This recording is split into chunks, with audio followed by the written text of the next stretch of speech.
Mosby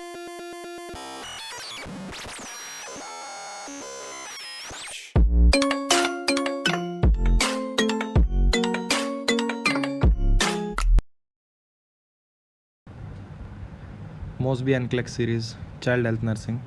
Question number 111. The parents of a 6-week-old infant who was born without an immune system asks a nurse why their baby is still so healthy. How should the nurse reply?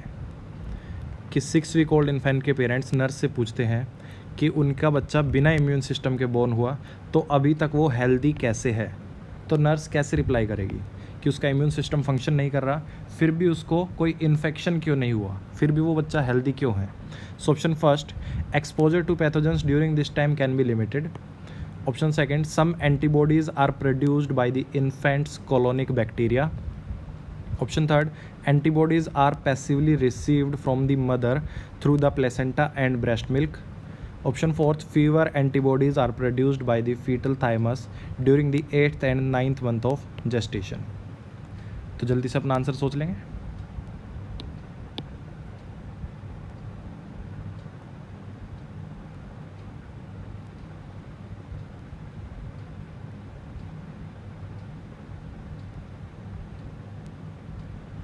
So the correct answer is option third.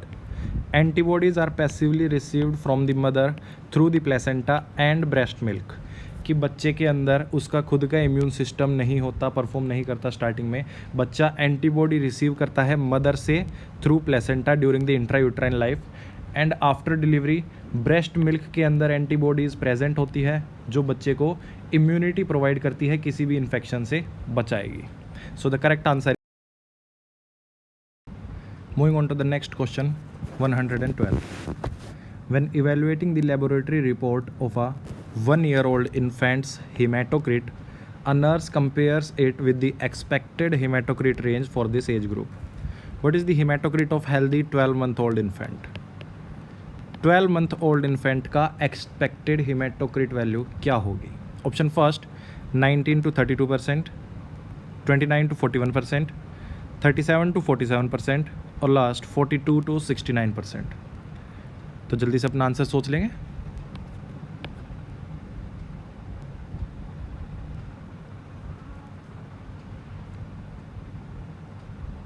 So the correct answer is option second. 29 to 41% is the expected haematocrit value for a 12-month-old infant. 37 to 47% expected haematocrit value होती है adult female की. Adult mail के अंदर expected haematocrit value approx 41 to 50% होती है, और last 42 to 69% haematocrit value होती है एक्सपेक्टेड न्यूबॉर्न की. Moving on to the next question 113. What explanation should the nurse give a parent about the purpose of a tetanus toxoid injection for her child? कि nurse क्या explanation देगी parents को tetanus toxoid injection के बारे में जो उनके बच्चे को लगाया गया. Option first, passive immunity is conferred, कि टेटनस टॉक्सॉइड से बच्चे की पैसिव इम्यूनिटी कन्फर्ड हो जाएगी लाइफ के लिए. Option second, long lasting active immunity is conferred. Option third, lifelong active natural immunity is conferred. And last option fourth, passive natural immunity is conferred temporarily. तो जल्दी से अपना आंसर सोच लेंगे.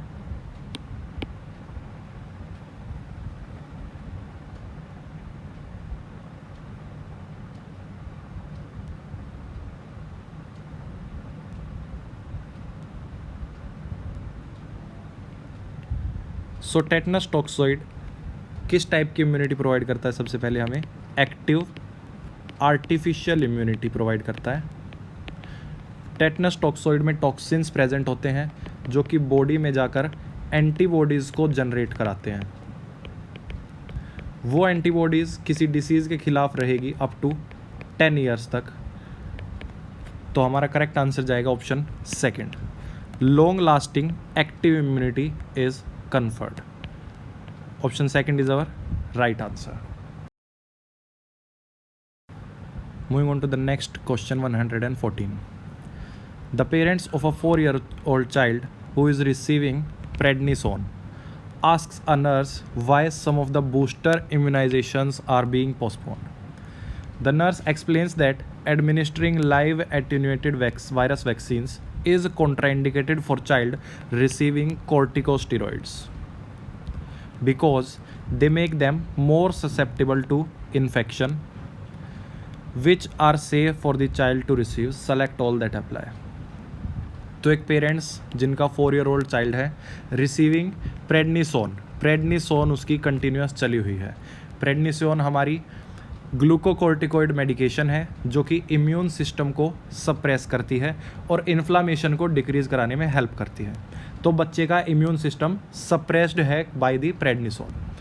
तो पूछते हैं वो नर्स से पेरेंट्स कि बूस्टर इम्यूनाइजेशन क्यों पोस्टपोन कर दी गई। तो उसमें नर्स एक्सप्लेन कर रही है that administering live attenuated virus vaccine is contraindicated, कि जिन बच्चों में कोर्टिकोस्टेरॉइड चला हुआ हो उनके अंदर live attenuated virus vaccines contraindicated होती है, नहीं देनी होती, क्योंकि वो चांसेस ऑफ इन्फेक्शन को इंक्रीज करा देंगे। सो लास्ट में बोला है which are safe for the child to receive, कि इनमें से कौन सी वैक्सीन बच्चे को सेफली हम दे सकते हैं। Option first rubeola, option second pertussis, option third varicella, option fourth inactivated polio virus and last option fifth tetanus immunoglobulin. कि इनमें से कौन सी वैक्सीन बच्चे को देना सेफ रहेगा, या फिर दूसरी तरीके से क्वेश्चन को देखें तो इनमें से कौन कौन सी वैक्सीन लाइव एटेन्यूएटेड वैक्सीन में नहीं आती। तो अपना आंसर जल्दी से सोच लेंगे।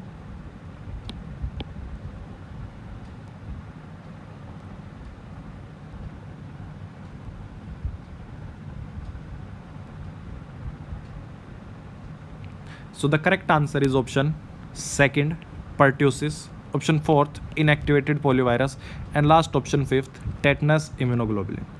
रूबियोला और वेरिसेला दोनों ही लाइव एटेन्यूएटेड वायरस वैक्सीन है जो कि बच्चे को नहीं दे सकते। पर्ट्यूसिस, इनएक्टिवेटेड पोलियो और टेटनस इम्यूनोग्लोबुलिन दे सकते हैं। यहाँ पर एक और चीज़ का खास ध्यान रखा जाए, टेटनस टॉक्सोइड बच्चे को नहीं दे सकते। Tetanus immunoglobulin can be given but tetanus toxoid cannot. Moving on to the next question 115. A school nurse is teaching parents of a school age children about the importance of immunization for the childhood communicable diseases. What preventable disease may cause the complication of encephalitis? कि किस disease से एंसीफलाइटिस की condition कोज हो सकती है। Option first varicella, option second scarlet fever, option third poliomyelitis and last option fourth whooping cough. तो जल्दी से अपना आंसर सोच लेंगे।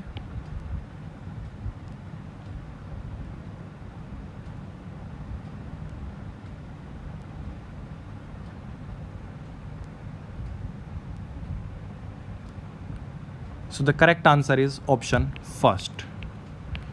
Varicella caused by a virus that causes chickenpox condition that can further be complicated into encephalitis. So the correct answer is option first. Moving on to the next question 116. A parent asks a nurse how to tell the difference between measles, rubella and German measles, rubella. What should the nurse tell the parent about the rubella that is different from rubella? कि parents nurse से पूछते हैं measles और German measles में क्या difference रहेगा। तो nurse parents को क्या बताती है कि रूबियोला में क्या डिफरेंस है रूबेला से। Option first high fever and Koplik spots, option second rash on the trunk with pruritus, option third nausea vomiting and abdominal cramps, option fourth characteristic of cold followed by a rash. तो जल्दी से अपना answer सोच लेंगे।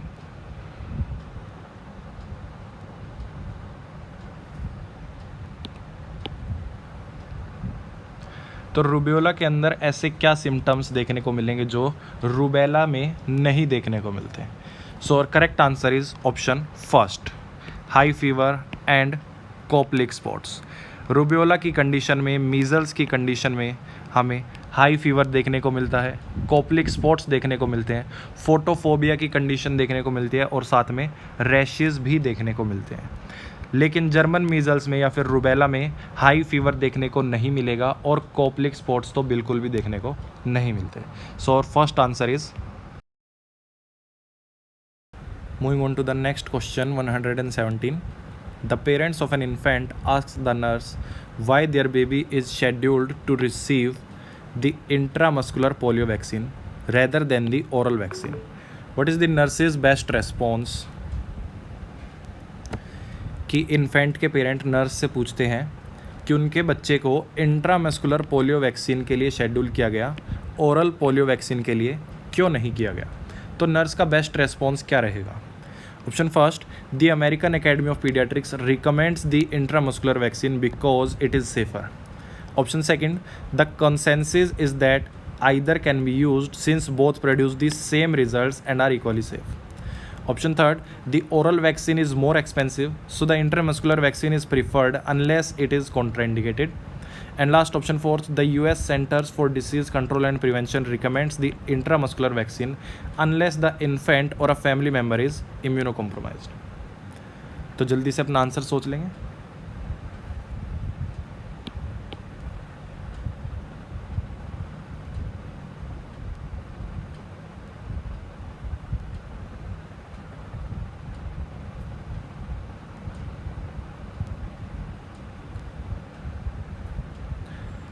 So parents ने infant से पूछा था कि इंट्रामस्कुलर पोलियो वैक्सीन क्यों लगाई जा रही है, ओरल पोलियो वैक्सीन क्यों नहीं दी जा रही। लास्ट ऑप्शन फोर्थ में बताया है कि US centre of disease control and prevention recommend करती है intramuscular vaccine unless the infant or family member is immunocompromised. अगर कोई infant or family member immuno compromised नहीं हो तो आईएम वैक्सीन को रिकमेंड किया जाता है। ऐसा नहीं है, ऑप्शन फोर्थ हमारा इनकरेक्ट होगा, क्योंकि अगर इम्यूनो कॉम्प्रोमाइज्ड है बच्चा या कोई फैमिली मेम्बर तो हेल्थ केयर प्रोवाइडर पहले उनसे डिस्कस करेगा कि कोई भी वैक्सीन देनी है या नहीं देनी। ऐसा जरूरी नहीं है, अगर इम्यूनो कॉम्प्रोमाइज्ड है तो ओरल वैक्सीन दे सकते हैं या आईएम दे सकते हैं। So option fourth is incorrect. Option third में बताया the oral vaccine is more expensive so the IM vaccine is preferred unless it is contraindicated, कि ओरल वैक्सीन एक्सपेंसिव होती है इसलिए आईएम को प्रीफर्ड करते हैं। ऐसा नहीं है, ओरल वैक्सीन चीप होती है, आईएम वैक्सीन उससे थोड़ी एक्सपेंसिव होती है, लेकिन यहाँ पर कॉस्ट इफेक्टिव हमारा जो प्रायोरिटी है वो नहीं रहेगी। So option third is also incorrect. Option second, the consensus is that either can be used since both produce the same result and are equally safe, कि दोनों ही सेम रिजल्ट प्रोड्यूस करती है, ओरल वैक्सीन और IM polio vaccine, और दोनों equally safe है। लेकिन दोनों इक्वली सेफ नहीं है, आईएम पोलियो वैक्सीन हमारी ज़्यादा सेफ होती है बजाय ओरल वैक्सीन के। ओरल वैक्सीन की वजह से VAPP कंडीशन देखने को मिल सकती है, वैक्सीन एसोसिएटेड पैरालाइटिक पोलियोमाइलाइटिस की कंडीशन, जिसकी वजह से बच्चे को पैरालिटिक पोलियोमाइलाइटिस हो सकता है। लेकिन आईएम इंट्रामस्कुलर पोलियो वैक्सीन क्या होती है, हमारी ज़्यादा सेफ होती है। So option first is our correct answer because intramuscular polio vaccine is more safer. Moving on to the next question 118. A nurse is teaching parents about why most children should be immunized against varicella and why some receiving specific medication should not. Which medication should be included in this discussion? कि nurse parents को teach कर रही है कि कुछ बच्चों को varicella से इम्यूनाइज करना चाहिए, लेकिन कुछ बच्चों को इम्यूनाइज नहीं करेंगे जिनमें कोई स्पेसिफिक मेडिकेशंस चल रही होगी। तो ऐसी कौन सी मेडिकेशन होगी अगर जिस बच्चे में वो मेडिकेशन चल रही है तो उनको इम्यूनाइज नहीं करना। Option first insulin, option second steroids, option third antibiotics and last option fourth anticonvulsants. तो जल्दी से अपना आंसर सोच लेंगे।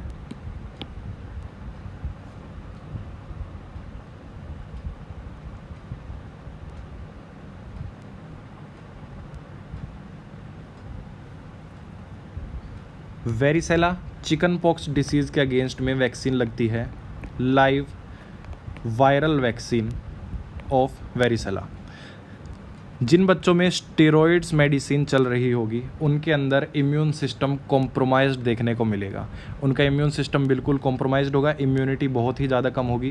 तो अगर ऐसे बच्चों के अंदर लाइव वायरल एटेन्यूएटेड वैक्सीन अगर लगाई जाती है, दी जाती है, तो उनके अंदर इफ़ेक्ट्स, डिसीज़ कंडीशन देखने के चांसेस पूरे रहेंगे। सो जिन बच्चों के अंदर स्टेरॉइड्स चल रहे होंगे, ग्लूकोकॉर्टिकॉइड्स चल रहा होगा, उनके अंदर वेरिसेला की इम्यूनाइजेशन नहीं दी जाएगी। So option second is. Moving on to the next question 119. A nurse is teaching a class about immunization to members of grammar school's parent teacher association. Which childhood disease is the nurse discussing when explaining that it is a viral disease that starts with malaise and highly pruritic rash that begins on the abdomen, spreads to the face and proximal extremities, and can result in grave complications.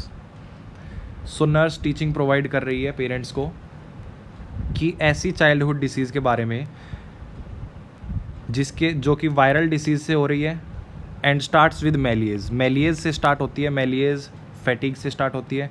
Highly प्रूराइटिक rashes देखने को मिलते हैं जो begin होते हैं abdomen पर और spread होते हैं फिर फेस पे और फिर प्रॉक्सिमल एक्सट्रीमिटीज़ तक, और लास्ट उसमें ग्रेव कॉम्प्लिकेशंस देखने को मिलते हैं।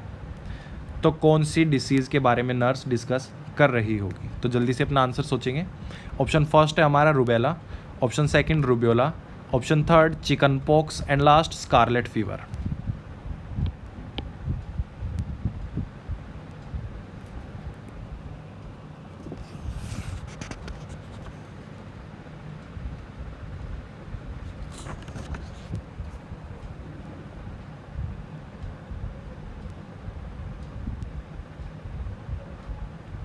So the correct answer is option third, chicken pox. Chicken pox या फिर वेरिसेला बोलते हैं, जिसके अंदर देखने को मिलता है स्टार्टिंग में अर्ली स्टेजेस में मेलिएज एंड एनोरेक्सिया की कंडीशन देखने को मिलेगी, स्लाइट फीवर देखने को मिलेगा। उसके 24 आवर्स के बाद स्किन्स के ऊपर रैशेस देखने को मिलेंगे, प्रूराइटिक रैश देखने को मिलेगा, मेनली सबसे फर्स्ट एब्डोमेन पे, उसके बाद फेस पे, फिर ट्रांसमिट होते हैं प्रॉक्सिमल एक्सट्रीमिटीज़ पे। रैशेस पहले कन्वर्ट होते हैं मैक्यूल्स के अंदर, then papules and then last vesicles, जो कि इजीली ब्रेक ऑफ हो सकते हैं। चिकन पॉक्स या फिर वेरिसेला में कॉम्प्लिकेशंस देखने को मिलते हैं हमें लास्ट सीरियस एंसिफलाइटिस, निमोनिया और हेमरेजिक वेरिसेला की कंडीशंस देखने को मिलती है। So the correct answer is our option third, chicken pox. Moving on to the next question 120. The parent of a child who has received all of the primary immunizations asks the nurse which ones the child should receive before starting kindergarten.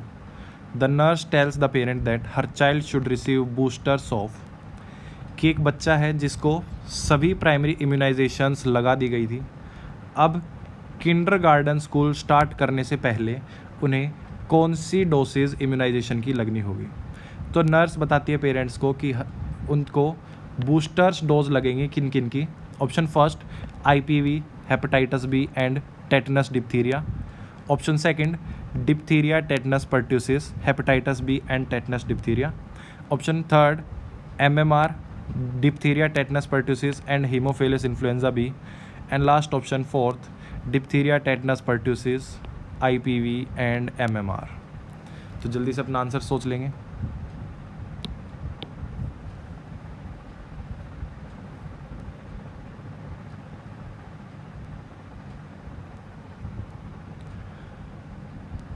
तो बच्चे को kindergarten school start करना है, मतलब बच्चे की school going age 4 to 6 years है, preschool age है। तो प्री स्कूलर एज में कौन कौन सी बूस्टर्स डोज लगेंगी? So the correct answer is option fourth, diphtheria, pertussis, tetanus booster dose, IPV booster dose and measles, mumps, rubella booster dose बच्चे को दी जाएंगी at the 4 to 6 years of age. Hepatitis B की dose नहीं लगती booster dose, option first हट जाएगा, option second भी हट जाएगा हमारा। हीमोफिलस इन्फ्लुएंजा बी की डोज लगती है हमारी बिटवीन दी 12 to 15 मंथ्स। तो एज ग्रुप के अकॉर्डिंग ऑप्शन थर्ड भी हमारा इनकरेक्ट हो जाएगा। सो the correct answer is option